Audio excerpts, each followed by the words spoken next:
Well, as the U.S. fights ISIS in Syria, we are still engaged in Afghanistan. 16 years after the war on terror started there, obviously the nation's longest war to date, the Pentagon says the U.S. needs to send more troops. President Trump is reportedly pushing back, asking his generals and top advisors for a new strategy in a war he says he feels like we are losing. Let's bring in retired four-star General Jack Keane, Fox News military analyst, and of course our go-to on hot topics like this. General, thank you for joining us. Glad to be here, Liz. Obviously, there was a time where you advised President Bush. It was different. It was in Iraq, but at the time you had reduced violence significantly until another president had come in and made a different decision. But the overall strategy in Afghanistan, it has to be different. It has to be strategic.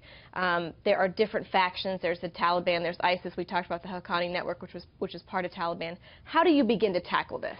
Well, you began, I think, when President Bush asked me to talk to him about what was going on in Iraq. I began with, why is our strategy failing? We had 3 years of failure there. We got 16 years of failure in Afghanistan.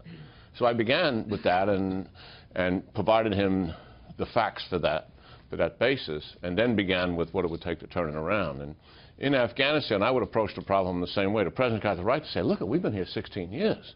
Why can't we solve this? This is the United States of America we're talking about here. We should know how to do this. And here's the facts. The United States government, the fact is, began and continued to never provide the political will and the commitment to achieve an enduring victory in Afghanistan. And we never provided, ever, the adequate resources, not one time, to ever gain a momentum against the Taliban the way we should, except when we invaded the country in 2001, several weeks after 9/11, we dominated them in a matter of a few weeks, brought in a new government, and right away began to make strategic mistakes. We never gave that new government the kind of security forces it needed to stabilize the country. In other words, we didn't put resources in there. So when you hear the Pentagon wants at least 4,000 additional troops, does that include additional resources? Does that include nation building? And does that also include involvement in Pakistan? Well, there's a number of things that we should be doing. Certainly, we want to take Afghanistan, and it should not be a safe haven for terrorism.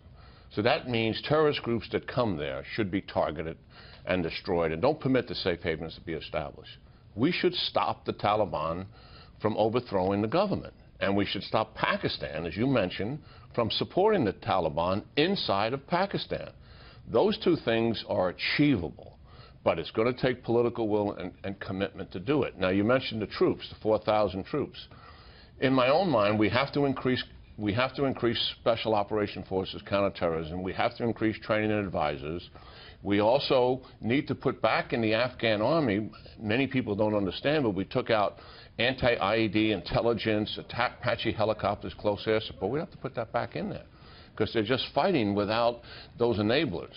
And then we have to make a tough decision, is what else would it take to really turn this around? My own view, tough decision, we probably need some infantry battalions alongside of the Afghan battalions, at least through one fighting season, maybe another, to turn the momentum to our favor. How do you convince the president, and of course he has to be on the same page as General McMaster, how do you make that shift, that change? Do we need to see the president go to Afghanistan? Does he need to be talking to the men and women on the ground? And is that really going to be the impetus to change the strategy? I think the only way that he could be convinced, once you take him through why we really have 16 years of failure, and those facts I think are really quite indisputable. They're policy decisions that were driven by the war in Iraq having a priority over the war in Afghanistan for 6 years, Obama making very poor policy decisions in terms of troop levels, never giving the generals what they want. You can lay all of that out in front of the president. The generals. Yes, yes. Not one time did he ever give the generals the force levels they requested. Not once. So you can lay that out in front of this president and then put in front of him, okay, this is what's different.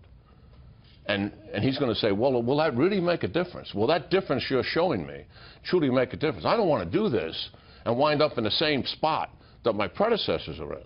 Right. That's certainly the case. And I think it's persuadable that we can make a difference, and it's in our national interest because we do not want Afghanistan to be a terrorist haven once again. We know for a fact the foreign terrorists will come there, they'll attack Europe, and they'll attack the United States. Yeah, it's scary. General Keane, thank you so much. And it's not easy. It's easy to sit here and talk about it, but it's not easy to be in that White House and make those decisions. I can't imagine. And we've heard even Senator John McCain say that he's going to step up and provide a strategy. I mean, all hands need to be on deck, because when you see everyone being vocal about it, then we'll see perhaps a change, and that's what we want. Good talking, Elizabeth. General Keane, thank you.